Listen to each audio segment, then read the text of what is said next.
and focus. We meet again, and welcome back to my training protocol and everything else, and life and general. You get a nice close-up wham bam of my face today, thanks to the fact that I did not charge my phone, so I'm using my camera, which only has a 50mm fixed lens on it. So in order to get more than just my nose in frame, I have to have the camera like on the other side of the room. So hello, and you get a really like close up of my face. So hopefully I don't look like a complete disaster. I should probably actually check, but I'm not going to. Anyway, so bit of a switch around with training. So not quite what I had planned. This week was supposed to be slightly heavier with my strength protocol, but having issues with my back and my hamstring, the irony and issues. I'm just putting it out there that I'm never ever doing cardio or running, should I say, ever again. So this week I'm going to be treating as a bit of a deload week. I didn't train Saturday, Sunday or Monday, so today is the first day that I'll be doing any form of movement whatsoever, and that's why you haven't seen me in a few days. But I'm back, and I will be documenting deload week, which will be very light. I'm not going to the gym, no cardio except for the form of walking. And don't underestimate walking. Like, you know, when people are trying to lose weight or get into a healthier habit, or, you know, start to do anything. Oh my word, the battery's about to die on this too. I really didn't think this through. Let me see what I can get in before battery dies. You know, don't underestimate walking. The largest amount of calories that you burn in the day is not when you're in the gym. Okay, it's literally just your NEAT activity levels, which is literally just you existing. So you existing probably burns the largest amount of calories that the average person will burn in a day. It's literally you breathing and inhaling and digesting food and fidgeting, and, you know, when you're at your desk and you're just like typing away, that is what burns the most amount of calories in a day. So you walking is a really substantial amount of calories that you can increase in a day. You know, like, you know, take the stairs instead of the lift. It's not one of these old kind of generic stupid things that people say. It is truth. It is literally how many steps can you get in a day. If you've got like a watch or your phone and it tracks your steps, just like see how many steps you get in a day. And if you're averaging like 1,000 steps, just increase that to 2,000 steps per day, you know. A small amount of increasing activities throughout the day will make a substantial amount of difference when it comes to how many calories that you're actually burning in a single day. And that's all you need. It's not when you're in the gym. I mean, like, you can be in the gym training and burn like 200, 300 calories depending on what you're doing. And considering the fact that just existing and your NEAT activities could be like 1,000 calories within a 24-hour period, you burning 300 calories in the gym is yes, it will increase and add to what you're already burning throughout the day, but it is not the biggest amount of calories burnt. Okay, you existing and you living burns more calories, and that's why if you have more muscle mass on your frame, you'll burn even more calories. And that's where getting leaner becomes easier the more muscle mass you have on your frame, because the more muscle mass, the more calories you need. And that's why it becomes beneficial in a lot of regards and easier to burn more calories the more muscle mass that you have. So do not underestimate the small things, you know, going for a walk, taking the stairs instead of the lift. All of those add on calories, and that's what you want when it comes to burning fat and, you know, hitting a goal. You know, it's the small things, and it's always the small things that you can sustainably do that will add up to big things. You know, when you're setting out at the beginning of your fitness journey, or any goal that you are heading towards, I would say personally, take a few small steps. I'm not expecting, and you will not easily be able to literally change your life around in a day. You're not going to go from not being active at all to being, you know, a marathon runner overnight. It is the small changes that you can consistently do over a long period of time that will make the biggest amount of progress. Any journey, any goal, and especially any fitness goal, is about consistency. It's not about having this ripper of a workout and then not training for 2 weeks. You know, like, a lot of the time people have this preconception that you're just going to be fucking badass in the gym every single day. You know, like, you're just like this beast mode all the time, and it's not. It's about consistency. It's about creating discipline and creating things that you can sustain long term. So getting up at the same time every single day, you know, doing the same morning routine every single day. And that's what I got it into the habit of. And that's what led me into this chain of thought is, you know, like my morning routine. And my morning routine is literally the same every single day, whether I'm training or not. I might get up slightly later on my rest days, but my morning routine is exactly the same. My morning routine actually starts the night before, ironically. Because if you can sleep better and get a decent night's sleep, that will set you up for a really good day. And a lot of people underestimate the value of sleep. And that's one of those things that, you know, like, people don't realize how much sleep will impact your overall goals.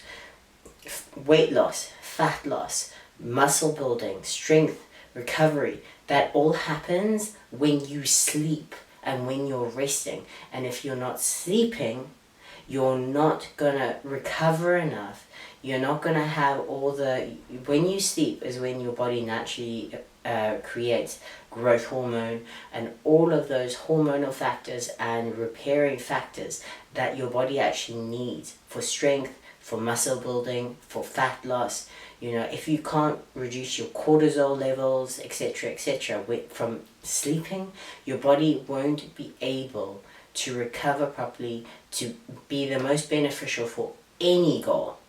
Even if your goal isn't fitness related or body related, if you're studying or anything like that, your body can't connect all the neuro patterns and brain waves, and I'm not smart enough to know the technical names, but no matter what your goal is, if you're not sleeping, your body is going to go and you're not going to get the benefits out of, you know, all the hard work that you're putting in whatever goal that you're putting on, if you're not actually sleeping. So my rules for sleep is, 1, I always turn off any form of technology an hour before I'm going to bed. So I am really lame and I'm usually in bed by about 9 to 9:30. So we have a rule, we stop watching TV at 8, 8:15 at the latest. Yeah, I know, that's like lame as fuck. I could be like 60 years old, but I'm a morning person.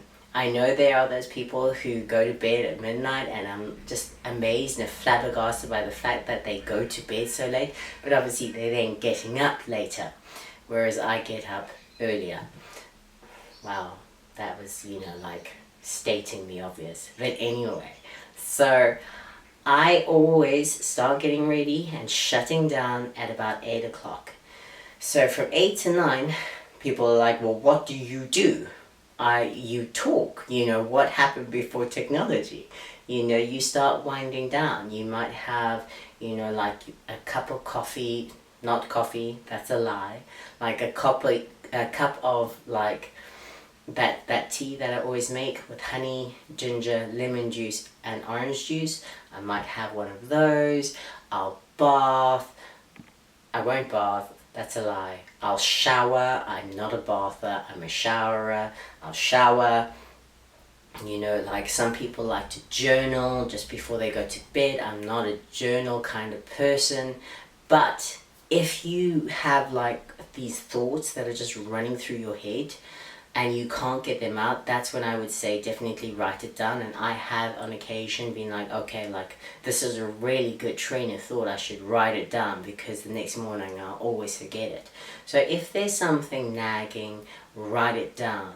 You know, even if you just sit and you contemplate life and you contemplate goals, etc., etc., you know, in the evening, then write everything down, have a shower, unwind. Don't look at your screens, don't look at your phones, just, you know, put them in a separate room. I also, things that you can do is obviously your body signals to light. So if you have like, you can get lights that dim and they schedule to dim towards darkness. So what you can do is we schedule our light bulb to start dimming from about 8:45, and it will dim till about 9, 9:15, depending on, you know, what the goal is for when we're going to be in bed. So it's this natural way of the sun setting. A couple things to also take into consideration is your body temperature. So don't eat too close to bed as well, because having an elevated core temperature, because your body is digesting food, will prevent you from sleeping. So it's also beneficial not to eat just before you go to bed, because that will raise your thermal temperature and that will make you less likely to fall asleep. Because obviously the cooler you are, and if your room is cool and if you have those fancy bed mattresses and beds and stuff that cool your body temperature, that will obviously help to get you to sleep and regulate your body more effectively. But another thing is, just don't eat about an hour before you go to bed, because that will obviously raise your core temperature and you don't want that. So shut down technology, don't eat anything too close to bed, and if you are taking something like ZMA, I always take ZMA the night before, and so ZMA stands for zinc, magnesium, and something else. I don't know what the A stands for, but that helps me fall asleep. And zinc and magnesium are really good for things like hair, nails, etc. And magnesium in particular does help with sleep. So I always take ZMA, zinc, magnesium, and something else before bed, and that helps me. And I take that 30 to 40 minutes before I go to bed, and obviously that also helps with sleep. And then I sleep, and then in the morning I've developed a trick, and that is I put my phone in another room. Firstly, because I don't want vibrations, etc., etc., waking me up, and you can put your phone into sleep mode to stop those vibrations and stuff. But I literally just put my phone in another room. And that means when the alarm goes off, I have to physically get up and go into another room. We do also obviously use the light bulb again, so that will start to go from dark to illumination over a 30-minute period. So we are waking up to sound, to light rather than sound. So the light bulb will lighten up, and when it's at its brightest, my actual sound alarm will go off, just to nudge me to get out of bed and turn it off. And of course, once I'm out of bed and I've turned off my alarm, I know, okay, there's no going back to bed now. I'm awake, I'm out of bed, you know, I've turned off my alarm, and that's when I start the day. So that is my morning routine. You know, I don't look at my phone for social media until I've actually processed everything, I've had my first meal, etc., etc. And obviously they say, you know, the newest research has shown that a cup of coffee in the morning is actually not beneficial whatsoever. So I usually don't have my cup of coffee and for the first like hour anyway, because I'm getting ready, and then I'll come down, I'll have my breakfast and my cup of coffee, and that's at least an hour after I've actually woken up and started work for the day. And then I'll get ready for gym and go to gym. And then I've also just learned that, well, watched a documentary that said that most pills and tablets are often filled with crap. So whether that's true or not, I still take my supplements in the morning, and I wanted to run through my morning supplements. So my morning supplements, and this is not brand orientated, so I won't show you brands, but in the morning I take 1,000 milligrams of vitamin C, I take 2 omegas, and I take, because we're living in the UK and there's no sun, I take 5,000 IU of vitamin D with 125 something of K2. I don't know what the UG stands for. I think it's a milligram. No? Something. I don't know.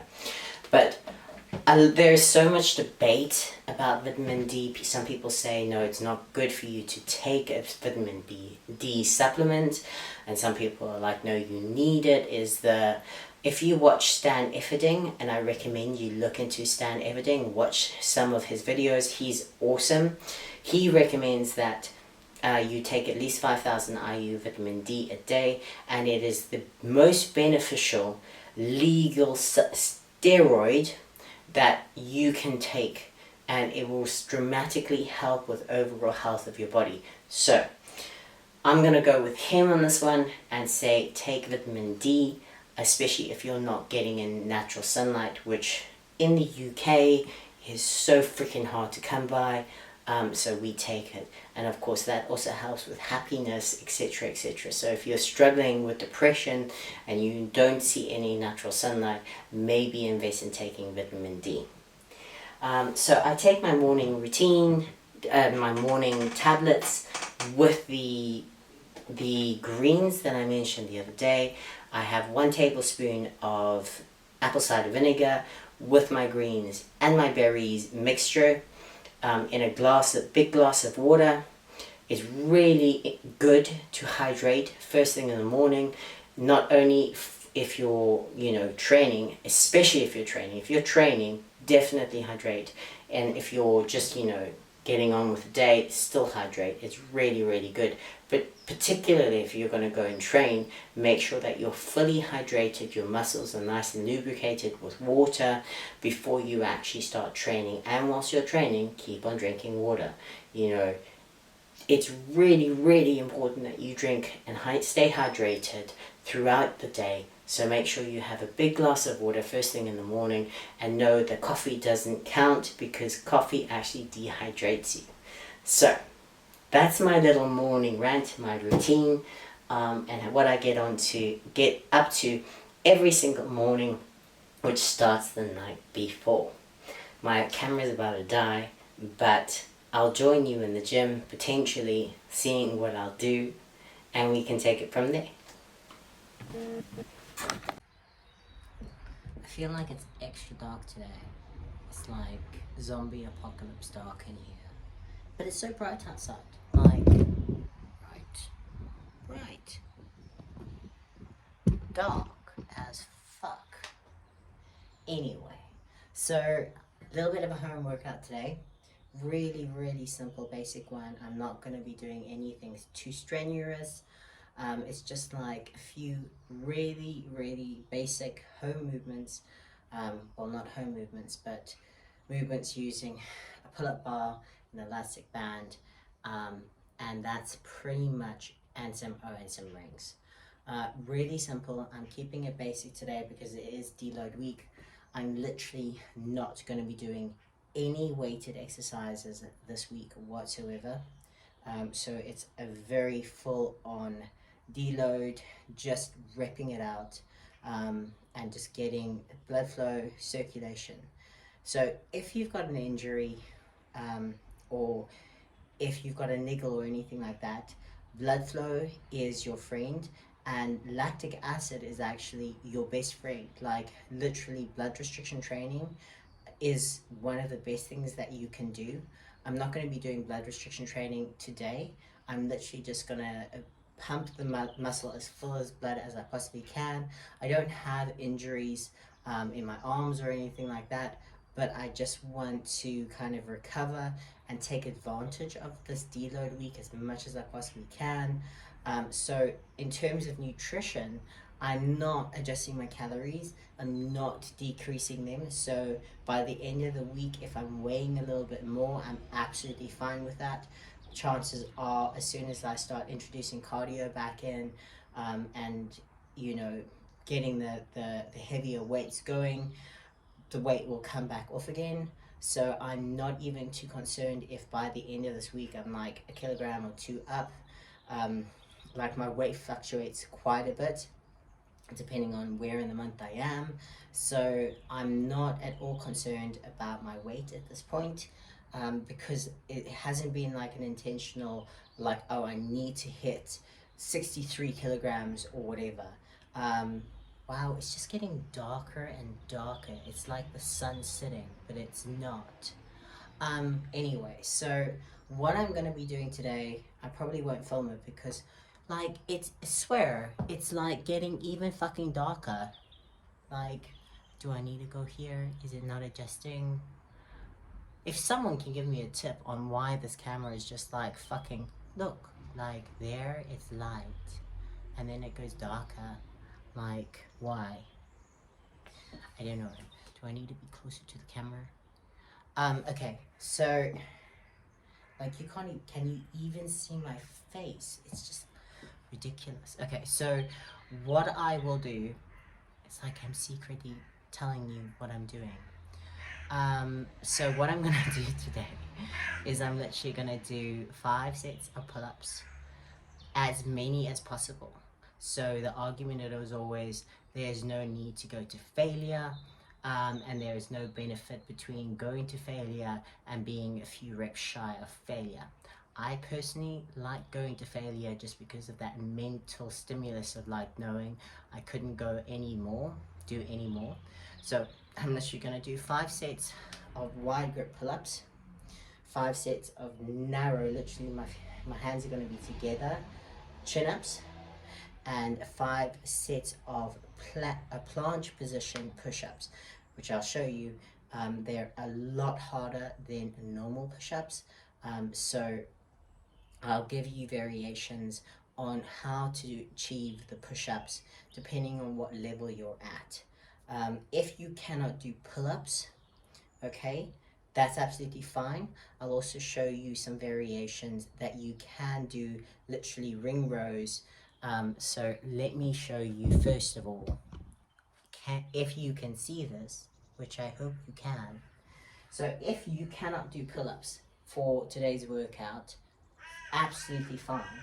What I would like you to do is, if you can, TRX bands, okay, or rings. I've got rings, so I'm going to use rings. Can you see me? Shout if you can. I don't think you can. I think I'm like this bottomless pit. Maybe you can hear me though. If you can hear me, awesome. Fuck man. This is just horrible. Just horrible. Let's see, if I go into the dark. Into the dark we go. Okay. Okay, right. Well, okay. If you do not have pull-ups, if you cannot do pull-ups, right, what we're going to do instead is you're going to do ring rows. So you're going to go at a level, okay, so you can go higher or lower depending on how easy or hard it is. And for 5 sets, you're going to go over, okay, and then for 5 sets, oh gosh, okay, you're literally going to do, okay, that's not going to work. I'm just trying to think what you can do, okay, because it's a bicep exercise. and then over grip chin-ups. So for the Y grip, okay, you're gonna literally just do ring rows, okay, and you're literally gonna, oh there we go, that's fine, you can do it that way. Okay, so you're gonna go like that. Okay, get to a level, the higher you go, the easier it gets.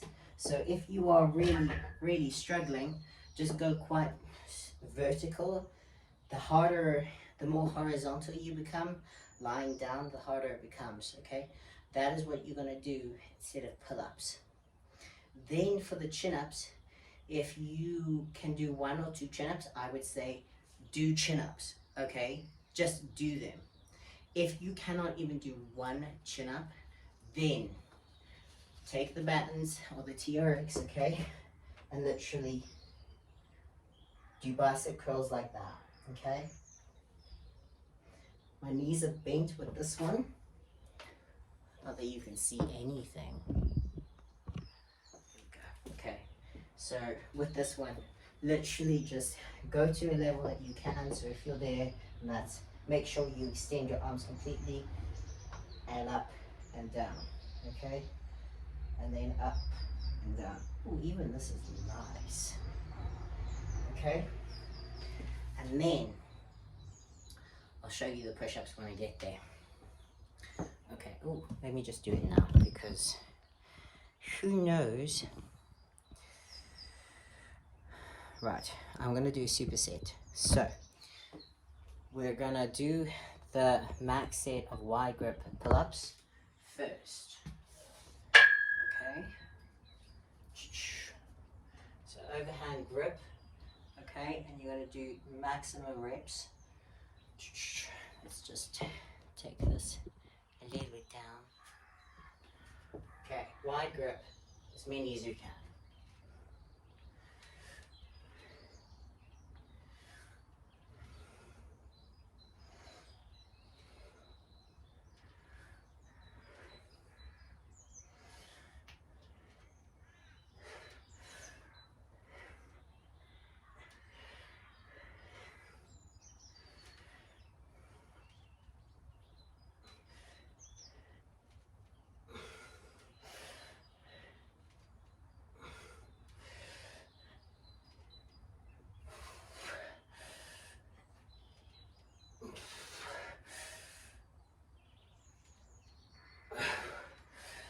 When you can't do any more, okay, I want you to jump to the top, and you're going to do a controlled negative, or as much of a controlled negative as you possibly can. So jump, hold it, control,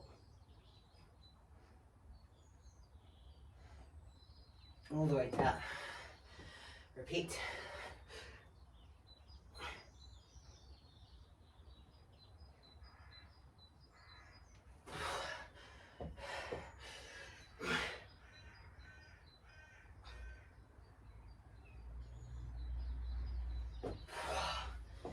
Two more, so you're gonna do 5 jumping negatives.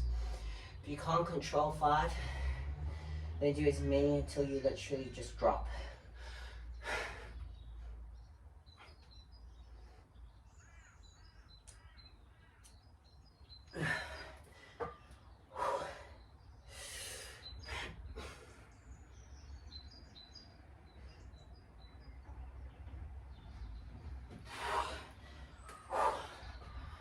Oh my word. Okay. Same applies if you're doing the ring rows, okay? You're gonna do as many ring rows as you possibly can. If you can do more than 20 ring rows and you're not completely vertical, okay, then even do a decline with your feet on a bench and your hands on the rings or the TRX bands. But the goal is 10 to 15 on your first set, and obviously as you continue it's going to get harder and harder and harder, okay? But the goal is 10 to 15 full reps and then 5 jumping negatives, or just use momentum to get you up and then control the negative. So that is the first exercise. So 5 sets to complete failure, including, and then that includes jumping negatives or controlled negatives. So then we're going to do the same with the chin-ups, okay? So we're going to do chin-ups to complete failure, followed by 4 jumping negatives.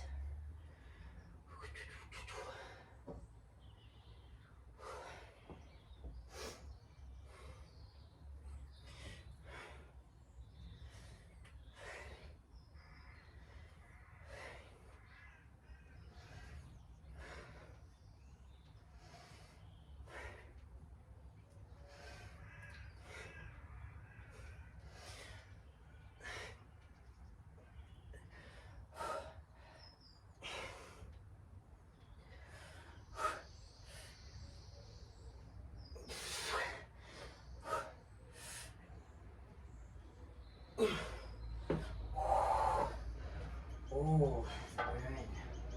Okay. So 5 jumping negatives as well. Okay.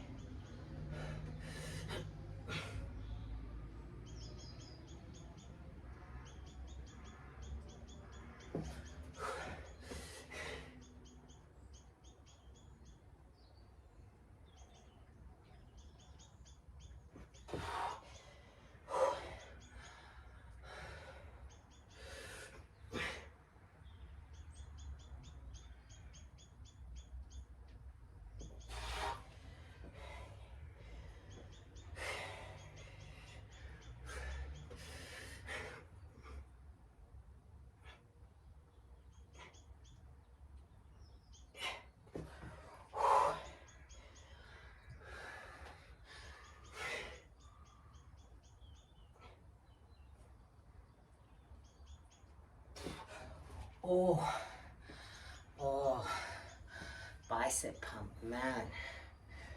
Oh,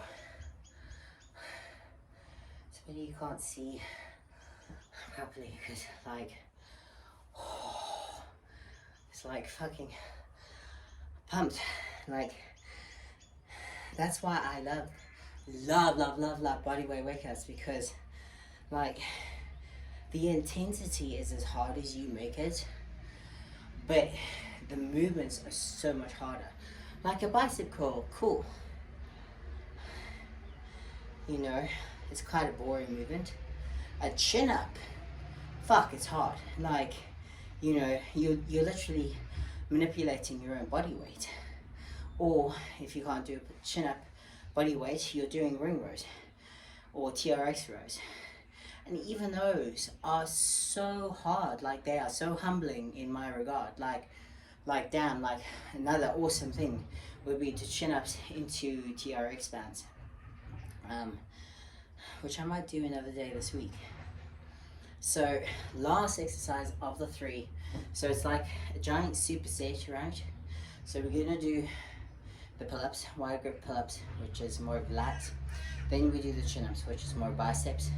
Lastly, we're gonna do push-ups, which is obviously more shoulder and chest. Now, depending on what push-up you do, depends again on your level. So don't be ashamed if you need to start right at the beginning. That's where I started. And I'm not ashamed of the fact that when I started, I had to do push-ups, you know, on a bench in incline. Okay, so do not underestimate the push-up, because it's fucking awesome exercise, and it really works everything. So what we're gonna do is I'm gonna be doing a variation of a planche push-up, which essentially is just a fancy way of saying I'm gonna be doing push-ups with my shoulders over, okay, over, what would it be? So instead of having my shoulders in line with my chest, they're over, okay? You're gonna keep your scapula expanded, okay? Rather than a flat back and your chest out, you're gonna hollow and cave in, okay? Remember, like the hollow position, if you watch any of my videos for the hollow hold, that's what you're gonna do. You're gonna push into a hollow position. You're gonna squeeze your bum into your belly button, okay? So everything's kind of concaved inwards, and you're hollowing in that position, okay? And that's going to strengthen you for allowing your shoulders to be over your chest and further there, okay?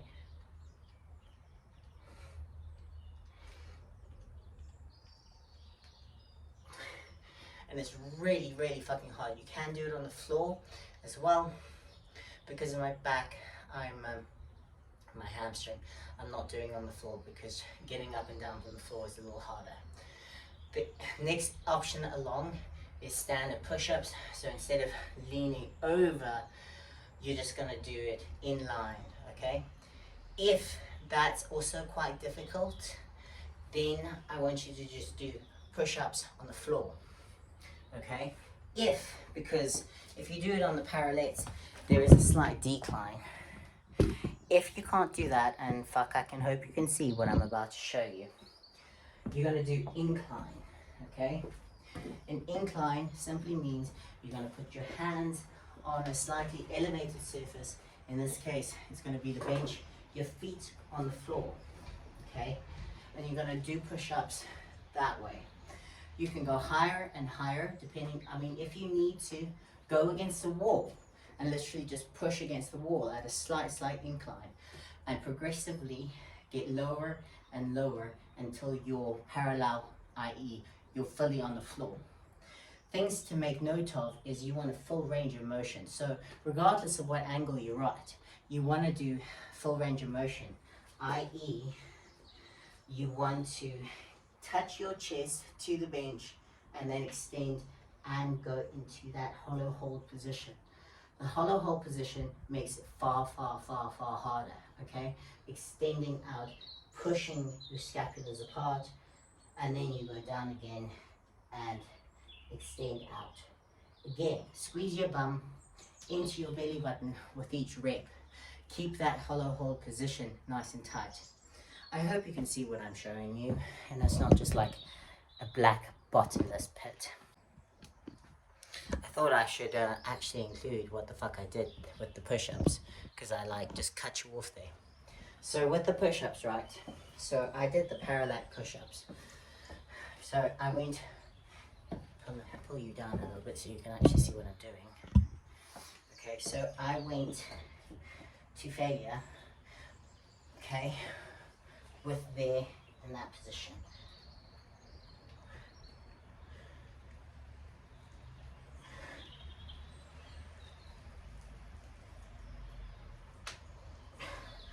When I couldn't do any more, okay, I did a bit of a drop set. So from planche position to ordinary push-ups, right?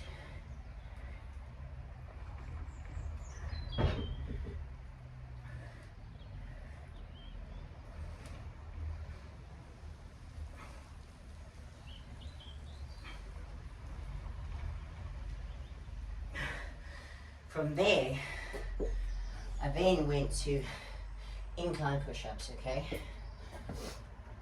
So it's like a forced drop set, okay? So from there, we then do ordinary push-ups.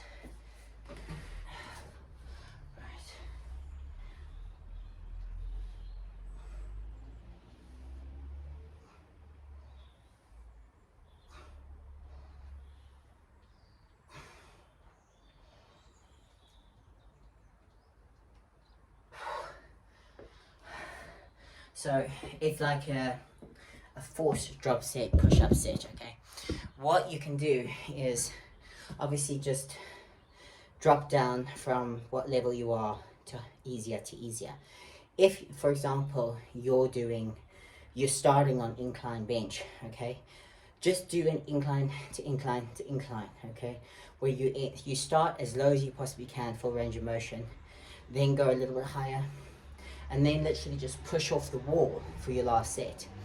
If you're you can do normal push-ups and then incline. So do normal push-ups, okay? Then do ladies push-ups with your knees bent. Then do incline, okay? So you've got all these variations and these options that give you the stimulus of a drop set, okay? Whilst literally just using your body. And there's so many ways to manipulate the movement to make it easier or harder within the context of a push-up. So like, don't be scared to experiment and try and go, okay, well, this one feels a little easier and this one feels a little bit harder, and just get the stimulus of doing multiple sets or multiple movements within one set to create that stimulus of the drop set. Okay, so to recap everything, we do 5 sets and you start wide grip pull-ups or ring rows. Every set you go to failure, i.e. you do as many reps as you can, body weight, and then you do 5 force negatives where you use momentum or you jump to the top and try to control the negative as much as possible. That's for the pull-ups. Then you go to chin-ups or ring rows, again with the reverse grip to stimulate your biceps, okay? Again, as many reps as you possibly can, and then 5 force negatives using momentum to get you to the top, and then controlling the negative as much as possible. And then you move on to your push-ups, and you do whatever level of push-up you can adequately do with full range of motion and control. Do not be ashamed if you're putting your hands on a bench or a wall and doing 5 push-ups that way. That's how I started, okay? And now I can do planche push-ups. And that's a huge progression from where I started to where I am now. Do not underestimate the power of body weight movements, okay? And with that, I do 3 drop sets. So I do the hardest variation till I can't anymore, drop it to an easier variation till I can't anymore, and then drop it to an easier variation that I can't anymore, okay? 3 very basic movements, made very, very difficult, very, very easily, okay? And it is a burner. You will be pushed to failure, you will be pushed to the max, and you will, like, I love this kind of training. It's some of my favorite. I get the best results from it. I push the hardest with it, and it seems so simple, yet it is so hard to do. So yes, this time I hope I've covered everything. So let me know how you get on, and I'll catch you tomorrow. Have a lovely day.